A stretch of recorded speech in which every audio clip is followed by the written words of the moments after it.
New fashion era for lease or sale. For more details, contact 9966116399.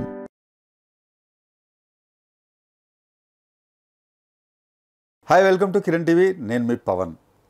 నిన్న అసెంబ్లీలో జరిగిన ఒక సంవాదం అది వివాదంగా మారింది. అది బయట చిలవలు పలవలుగా న్యూస్ వెళ్తుంది. అసలు బాలకృష్ణ గారు ఏమన్నారు అనేది క్లారిటీగా చాలా క్లియర్గా నిన్న మనకి అన్ని ఛానల్స్లో మనకి చాలా క్లియర్ కట్గా మనందరం చూసాం. అయితే దానికి ఇవాళ చిరంజీవి గారు ఒక ప్రెస్ నోట్ కూడా రిలీజ్ చేశారు. అయితే అయిపోయిన విషయానికి మనం దాన్ని తిరిగి దాన్నే చర్చించడం వల్ల ప్రతిపక్షాలకి మనం ఏమన్నా ఆలోచిస్తున్నామా అనేది కూటమి వాళ్ళు కూడా ఆలోచించుకోవాల్సిన అవసరం ఉందని సినీ రాజకీయ విశ్లేషకులు కూడా చాలామంది చెప్తున్నారు. అయితే రెండు పెద్ద స్తంభాలు అంటే చిరంజీవి గారిని, బాలకృష్ణ గారిని ఎప్పుడు చాలామంది అభిమానులు మాత్రమే కాకుండా రాజకీయ పరంగాను సినిమా పరంగాను కూడా రెండు కళ్ళుగా ఎన్టీఆర్ ఏఎన్ఆర్ తర్వాత రెండు కళ్ళుగా భావిస్తారు ఇప్పటికీ. మరి వారి మధ్యలో నిజంగా ఇది వివాదం ముదురుతుందా లేకపోతే సద్దుమణుగుతుందా, ఇది విశ్లేషణ చేద్దాం. నమస్తే కిరణ్ గారు. నమస్తే సార్. అంటే మీరు కూడా చాలా వరకు రాజకీయాలు బాగా తెలిసిన వ్యక్తి, రాజకీయాల విశ్లేషణ కూడా బాగా చేయగల సమర్థత ఉన్న వ్యక్తి మీరు. సో ఈ రకంగా అసలు మనకి ఈ వివాదమా లేకపోతే ఏదో ఒక చిన్న తాటాకుల మంటగానే తీసుకోవచ్చా? ఏం జరగబోతుంది?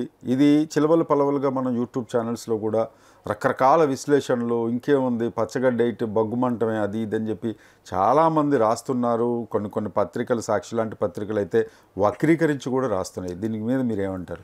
సార్, నిన్న అసెంబ్లీలో కామినేని శ్రీనివాస్ గారు బీజేపీ ఎమ్మెల్యే అప్పట్లో జరిగిన జగన్ దగ్గరికి చిరంజీవి గారు మిగిలిన ఎవరైతే ప్రభాస్, మహేష్ బాబు వెళ్ళిన సన్నివేశాలను తిరిగి గుర్తు చేశాడు. ఏం జరిగింది అప్పుడు, చిరంజీవి తెలుగు పరిశ్రమ వ్యక్తుల్ని, మెగాస్టార్ లాంటి వ్యక్తుల్ని ఎలా అవమానించాడనే విషయాన్ని, ప్లస్ ఆ రోజు వెయిట్ చేస్తుంటే ఆయన రాకుంటే ఓన్లీ సినిమాటోగ్రఫీ మినిస్టర్ మాత్రమే కలుస్తాడంటే లేదు చిరంజీవి పట్టుబట్టి సీఎంతో నేను తీసుకొచ్చాను, సీఎంతో అయితేనే మాట్లాడతాను అని చెప్పాడని కామినేని శ్రీనివాస్ గారు చిరంజీవి గారికి జరిగిన అవమానం గురించి ప్రస్తావించాడు సార్.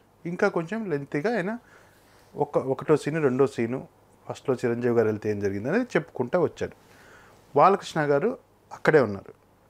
ఆయనకు చిరంజీవి గారికి తెలుసు సార్ ఏం జరిగింది, అంతకుముందు వెళ్ళకముందు ఏం జరిగింది, వెళ్ళిన తర్వాత ఏం జరిగింది, అక్కడే ఉన్నారు. కాబట్టి బాలకృష్ణ గారు సినిమా పరిశ్రమ ఆయనకు సంబంధించిన తెలుగు చలనచిత్ర పరిశ్రమకు సంబంధించిన విషయం కాబట్టి ఆయన లేచి 2 నిమిషాలే మాట్లాడాడు సార్. మాట్లాడిన దాంట్లో కన్వే వేరుగా అయిండొచ్చు, కానీ దాంట్లో ఒక మీనింగ్ అయితే ఉంది. ఆయనకు ఒక బాధ ఉంటుంది, చిరంజీవి గారిని అవమానించారు అని అన్నాడు కదా, అవమానం జరిగింది అని అన్నారు ఆయన. కానీ ఆయన కన్వే సరిగ్గా చేయలేదేమో అని నాకు ఒక ఇది. పూర్తిగా ప్రశాంతంగా దాన్ని ఎక్స్ప్లెయిన్ చేసింటే సరిపోయేది.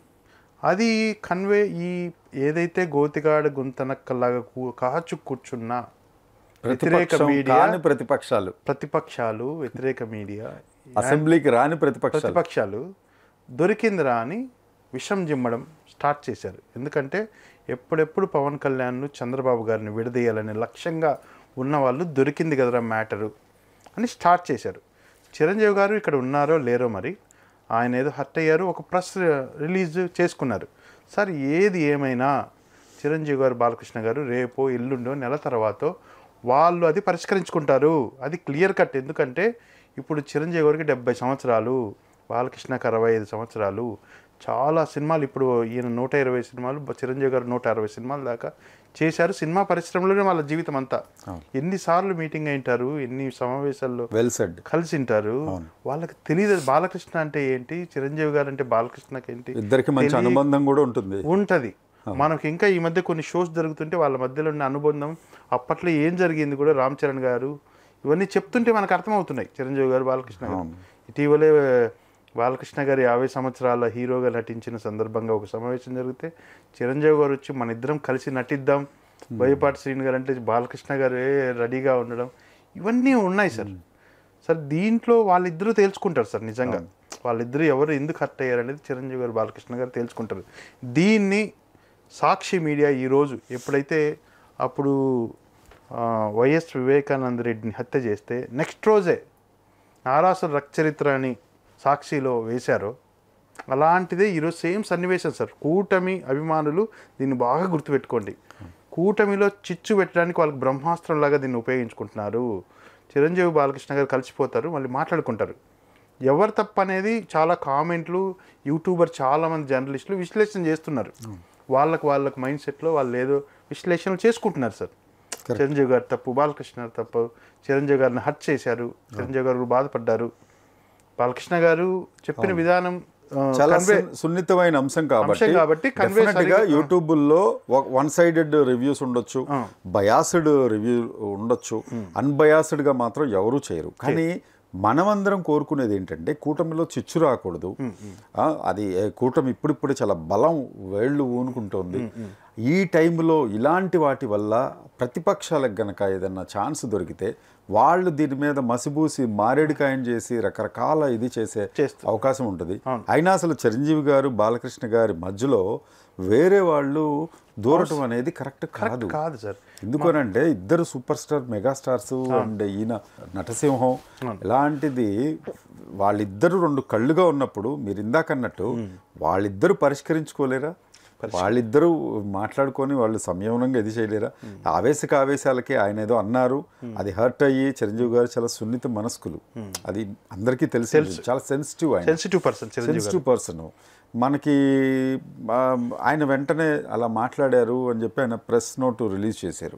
ఎప్పుడు ఆయన కొంచెం ఇట్లా బెసికి మాట్లాడటం, నోరు అసలు దాని నుండి ఏ మాట బయటికి తొందరగా పరుషంగా అసలు ఎప్పుడు మాట్లాడరు సార్. ఇంట్లో ముగ్గురు అన్నదమ్ములు ఉన్నారని చిరంజీవి గారు మామూలుగా ఏదన్నా ఫ్యామిలీలో ఉంటుంది, పెద్ద కొడుకు లాగా మాట్లాడతాడు, రెండో కొడుకు లాగా మాట్లాడతాడు. వాళ్ళ తల్లిదండ్రులకు తెలుసు పిల్లలు ఎలా ప్రవర్తిస్తారు. కరెక్ట్. లాస్ట్కి వాళ్ళు భోజనం దగ్గర కూర్చొని అందరూ మాట్లాడుకుంటారు. అవును. అది ఈ సినిమా పరిశ్రమలో బాలకృష్ణ గారైనా, చిరంజీవి గారైనా, వెంకటేష్ సార్ ఇక్కడ ఒక చిన్న నాగార్జున గారైనా గుర్తు చేయాలి సార్. మన గతంలో కూడా ఇదే ఇలాంటి వివాదం ఏదైనా వచ్చినప్పుడు చిరంజీవి గారు ఎయిర్పోర్ట్ నుండి వస్తున్నారు అనుకుంటా, ఈ విషయం చెప్పినప్పుడు ఆయన చాలా సున్నితంగా బాలకృష్ణ చాలా పసివాడి మనసులాగా ఉంటుందని, చిన్నపిల్లాడి మనస్తత్వం ఉంటుంది అని ఒక బ్రదర్ లాగా ఆయన నాకు ఒక చిన్న బ్రదర్ లాగా ఏజ్ లో కూడా చెప్పారుగా చెప్పాడు ఆయన విషయం. అది ఎంత స్నేహం ఉంటే అలా చెప్తారు కదా. సో అలా ఒక పాజిటివ్ మైండ్ తోటి, ఇద్దరిది పాజిటివ్ మైండ్, చిరంజీవి గారిది మంచి పాజిటివ్ మైండ్, ఈ రకంగా తీసుకోవచ్చు కదా. ఇలాగా మనం యూట్యూబ్లో ఇంకా ఏదో చేసి ఏదో చిరంజీవి గారికో ఆయన మంచితనం మనం క్రోడీకరించుకోవాలి, లేకపోతే ప్రోది చేసుకోవాలనో, లేకపోతే బాలకృష్ణ గారి సైడ్ మాట్లాడి మనం ఆయన ప్రాపకం సంపాదించాలనో చేసే ఛానల్స్ ఉన్నాయి కొన్ని. ఇది కూడా మనం నిన్న మన ఇద్దరం ఈ విషయం డిస్కస్ చేసుకున్నాం. ఇది చాలా సున్నితమైన అంశం కదా. మనం నిజంగా కిరణ్ గారు నేను నిన్న కూర్చొని కింద సోఫాలో కూర్చొని మాట్లాడి, మన కెమెరాస్ ఉన్నాయి, కెమెరామెన్లు ఉన్నారు, ఇది మాట్లాడచ్చా మాట్లాడకూడదు అని నైట్ మొత్తం అసలు కొంచెం ఆలోచించి ఆయన కూడా మార్నింగ్ రాగానే లేదండి ఇది ఇలా చేద్దాము, ఎందుకనంటే ఇది ప్రతిపక్షాలకు ఒక అస్త్రంగా మారుతుంది, ఇది చిరంజీవి గారి బాలకృష్ణ గారు రేపొద్దున కలిసిపోతారు, అది కాదు విషయం, ఇది ఇలా అవుతుందేమో అన్నట్టుగా ఆయన చెప్పాలనుకున్నారు. అవునవును, చెప్పండి సార్. సార్ ఏది ఏమైనా ఇప్పుడున్నది సినీ పరిశ్రమకు పెద్ద దిక్కులుగా ఎవరికైనా గుర్తొచ్చేది బాలకృష్ణ చిరంజీవి గారే సార్. చిరంజీవి గారు చాలా వాటికి ముందుండి చేస్తున్నారు. ఎందుకంటే చిరంజీవి గారి స్టైల్ అది, బాలకృష్ణ స్టైల్ వేరు, వీళ్ళిద్దరు స్టైల్ వేరు, ఒక్కొరు ఒక స్టైల్లో రెస్పాండ్ అవుతారు. అది మన అందరికీ తెలుసు. ఈ విషయాన్ని ఇప్పుడు గోతికాడు గుంతనకలకు కాచుకున్న జగన్ అండ్ కో వాళ్ళ మీడియా సాక్షిలో చూసాంగా పెయిడ్ వీడియోస్ చేపిస్తున్నారు సార్ ఇప్పుడు. ఎందుకంటే చిరంజీవి గారి వర్గాన్ని, పవన్ కళ్యాణ్ గారి వర్గాన్ని, జనసేన పార్టీ అభిమానుల్ని వాళ్ళ మనుషులను విరిచేసే కార్యక్రమం చేస్తున్నారు సార్. కరెక్ట్. బాబు గారికి పవన్ కళ్యాణ్ గారికి లింక్ ఏంటి సార్ దీంట్లో? వాళ్ళిద్దరికీ తెలుసా బాలకృష్ణ గారు లేచి మాట్లాడతారు, చిరంజీవి గారు ఇట్లా స్పందిస్తారు, కామినేని శ్రీనివాస్ గారు ఇట్లా మాట్లాడతారని ఏదన్నా స్క్రిప్ట్ ఉందా సార్? అర్థమవుతుంది. బాలకృష్ణ చిరంజీవి గారు స్పందించారు, మిగిలిన విషయం వాళ్ళు చూసుకుంటారు. వెంటనే నువ్వు సాక్షిలో ఇంత చిరువును అదన్నాడు బాలకృష్ణ, ఇదన్నాడు బాబు, దీని వెనకలు ఉన్నాడు అంటే నీకేంటి, నువ్వు గెలవలేవు. పవన్ గారు చంద్రబాబు కలిసి ఉంటే వాళ్ళిద్దరిని విడదీయడానికి ఎన్ని అవకాశాలు ఉన్నాయో అన్నీ వెతుక్కుంటున్నారు. కానీ పవన్ కళ్యాణ్ గారు, చంద్రబాబు గారికి వాళ్ళకి అన్నీ తెలుసు సార్ ఏం జరుగుతుంది ఏంటనేది. నిన్ననే లోకేష్ మంచి ట్విట్ చేశాడు ఓజీ సినిమా గురించి. అన్నయ్యకి బాగాలేదు, ఇది మాట్లాడాలి, ఇది బాగలేదు, హెల్త్ బాగాలేదు అని ఇంత స్నేహంగా ఇంత బాగా వెళ్తున్న కూటమిని వీళ్ళు పాలల్లో విషం పోసేకి ట్రై చేస్తున్నారు సార్. ఇంకొకటి ఓజీకి నిన్న వచ్చిన టాక్ని కూడా ఈ మాఫియా, ఏ మాఫియా, జగన్ మాఫియా క్లోజ్ చేయడానికి చూస్తుంది సార్, డైవర్ట్ చేస్తుంది మొత్తం విషయాన్ని. ఈ సినిమా ఊసు లేకుండా చేయాలనేది కూడా ఇంకొకటి, ఒక్క దెబ్బకు 2 పిట్టలు రాలనేది వాళ్ళ ప్లాన్ సార్. ఇది కరెక్ట్. ఎంత ఆలోచించుకోవాలి. ఓజీ ఎంత హిట్, మనం వెళ్ళాం నిన్న, ఎంత ఎంజాయ్ చేసి వచ్చాము. ఈ రోజు ఎంత అసలు థియేటర్లో ఎంత కలెక్షన్ ఏంటి, దాంట్లో ఉన్నాం. వెంటనే ఈ న్యూస్ తెచ్చేసారు పట్టుకొని, డైవర్ట్ చేసేస్తున్నారు. ఎందుకంటే సార్ శుక్రశని అది సినిమా ఇప్పుడు దసరా సెలవులు వెళ్ళాలి, 2 దెబ్బలు వాళ్ళు ఒక ఏంటి వీళ్ళ ఆయువు పట్టు పైన కొడదాము, కులాలపై కూడా వెళ్తున్నారు సార్ ఇప్పుడు. వాళ్ళ పార్టీ జీన్స్ లోనే ఉంది, ప్రతిపక్షం జీన్స్ లోనే ఉంది, కులాలతో రెచ్చగొట్టి విడదీయాలనేది. కాబట్టి కూటమి అభిమానులు, చిరంజీవి గారి, బాలకృష్ణ గారి అభిమానులు చాలా సమన్వయం పాటించి ఈ విషయాన్ని ఆలోచించుకోండి. మీరు కామెంట్లు పెట్టడం, లేకపోతే యూట్యూబర్లు ఎవరికి వాళ్ళు స్టాండ్ తీసేసుకొని చెప్పడం కరెక్ట్ కాదు. మనమే ద్రోహం చేసుకున్నట్లు. పవన్ కళ్యాణ్ గారు, చంద్రబాబు గారు 15 years 20 years ఉండి స్టేట్ కోసం మేము కలిసి ఉంటామని వాళ్ళు కంకణం కట్టుకున్నారు. అలాంటి వాళ్ళ మధ్యలో పని చేసుకుంటూ పోలవరం అని లేకుంటే అమరావతి అని వాళ్ళు ఒక దృప్తంతో వెళ్ళేటప్పుడు వాళ్ళను మైండ్లను కకావికలం చేసే ప్లాన్లు సార్ ఇవి. సాక్షికి ఇది అలవాటే, ఈ అలవాటైన పని ఇంకా అలవాటుగా చేస్తుంది అది. కాబట్టి ఈ చిచ్చును మీరు అర్థం చేసుకోండి. యూట్యూబర్స్ ముఖ్యంగా అద్భుతంగా చెప్పారు సార్. నిజంగా దీన్ని అర్థం చేసుకోలేకపోతే ఇంకా సీనియర్ జర్నలిస్టులు కరెక్ట్ వాళ్ళని ఎక్స్ప్లెయిన్. కానీ మీరు కనీసం ఎవరైతే ఇప్పుడు 2 జర్నలిస్టులు కూడా 2గా విడిపోయారు, దాంట్లో దాచిపెట్టాల్సింది ఏమీ లేదు. కాబట్టి ఒక వర్గంలో ఉన్న వాళ్ళైనా ఎడ్యుకేట్ చేయండి. మీరే దీంట్లో ఉండే వాళ్ళే, వీళ్ళని రెచ్చగొట్టడానికి వాళ్ళు అన్ని రకాల ఆయుధాలు ఇప్పుడు పేపర్లోను వాళ్ళకున్న పెయిడ్ మీడియా ద్వారా చెప్పిస్తున్నారు. దాన్ని గ్రహించండి. చిరంజీవి గారు, బాలకృష్ణ గారు వారం రోజుల్లో లేకపోతే నెల రోజుల్లో వాళ్ళు కలిసిపోతారు. వాళ్లకు ఒక కన్క్లూజన్ వస్తుంది.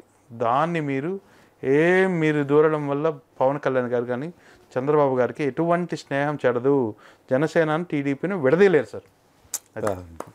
ఎక్సలెంట్గా చెప్పారు సార్. ఇది కదా కావాల్సింది మనకి. ఇది పొరపొచ్చాలు ఉండే రాజకీయాలు, లేకపోతే ఇద్దరు విడిపోతే దాని మీద మనం డబ్బులు సంపాదించామనో కాదు కావాల్సింది. ఇప్పుడు ఆయన చెప్పినట్టు ఒక పాజిటివ్ నోట్ కావాలి ఇప్పుడున్న రాజకీయాలకైనా లేకపోతే సమాజానికైనా. అంతేగాని ఇద్దరు సూపర్ స్టార్స్ కనుక ఇది చేస్తుంటే రాజకీయ పరంగా కానీ లేకపోతే సినిమా పరంగా కానీ ఇది ఒక ఫైట్, ఒక వార్ లాగా ఏదన్నా జరగబోతుంటే అలాంటి ఒక భగ్గుమనే బరబాగ్ని జాలల మధ్యలో మీరు చలిగాచుకునే ప్రయత్నాలు చేయటం, దాని మీద డబ్బులు సంపాదించాలని చేయటం, లేకపోతే రాజకీయ లబ్ధి పొందాలని చేయటం మాత్రం ఇది ఎలాంటి హర్షణీయమైన పని కాదు. డెఫినెట్గా ఇద్దరు సార్ చెప్పినట్టు ఒక మంచి ఏజ్ లో ఉన్నారు, వాళ్ళకి తెలుసు, ఒక పెద్దరికం కూడా ఉంది వాళ్ళకి. సో ఇలాంటిదైతే రేపొద్దున్న ఇంకా ఫ్యూచర్లో ఎలాంటి దుష్పరిణామాలు జరగకుండా ఇది ఇక్కడితోటి ఆగితే చాలా హ్యాపీగా ఉంటుంది సార్. దీని మీద ఇంకొంచెం నిప్పులో ఉప్పేసే ప్రయత్నాలు లేకపోతే ఇంకోటో చేయకూడదు అని చెప్పి నిజంగా మనవి చేస్తున్నాం. ఇది నిజంగా చిన్న అంశం కాదు, రాష్ట్ర ప్రయోజనాలకి సంబంధించిన విషయం. కాబట్టి లోతైన అధ్యయనం చేసి ఒకవేళ ఏదన్నా మనం ఏది వాగితే లేకపోతే ఏది మాట్లాడితే అది ఏ రకంగా ఎలాంటి పరిణామాలకి దారితీస్తుంది అనేది కూడా ఇప్పుడు సోషల్ మీడియా ఎంత పవర్ఫుల్, ఎంత ఇన్ఫ్లుయెన్స్ చేస్తుంది మనుషుల్ని అనేది మనం చూస్తాం. కొంతమంది అమాయకమైన జనం వీళ్ళు చెప్పిందే నిజమేమో అనుకుని కూడా కొంతమంది ఎంతెందుకు సార్ ఓజీ సినిమా చూడకుండా రివ్యూలు ఇచ్చేవాళ్ళు ఉన్నారు, లేకపోతే సినిమాలు చూడకుండా రివ్యూలు ఇచ్చేవాళ్ళు ఉన్నారు, పేమెంట్ తీసుకుని రివ్యూలు చెప్పేవాళ్ళు ఉన్నారు. అసలు అక్కడ ఏం జరిగినా కూడా ఈ నెల్లి అట్లా చేశాడు, ఆయన వచ్చి ఇలా చేశాడని చెప్పి చిలవల పలవల కథనాలు ఉన్నవి కూడా చూసాం. కాబట్టి ఇలాంటి వాటి మీద జాగ్రత్తగా ఉండండి అని కిరణ్ గారు అంటున్నారు. నిజమే, అది నాకు కూడా అదే అనిపిస్తుంది. కాబట్టి మీరు ఇదంతా మర్చిపోండి. ఇది నేనేదో పాసింగ్ క్లౌడ్ లాగా వాళ్ళు తేల్చుకుంటారు. సినిమా పరిశ్రమలో చాలామంది పెద్దలు ఉన్నారు. చిరంజీవి గారు, బాలకృష్ణ గారు ఎప్పుడు కలుస్తారో వాళ్ళు తేల్చుకుంటారు. అది మీరు దీన్ని వదిలేసి ఓజీ సినిమాని ఎంజాయ్ చేయండి. ఓజీ సినిమాకి వెళ్ళండి. Super hit cinema. Pawan Kalyan గారి సినీ జీవితంలోనే స్టైలిష్ మేకింగ్, స్టైలిష్ యాక్టింగ్, అది చూసి ఎంజాయ్ చేయండి. దీన్ని మర్చిపోండి. నమస్తే. నమస్తే సార్.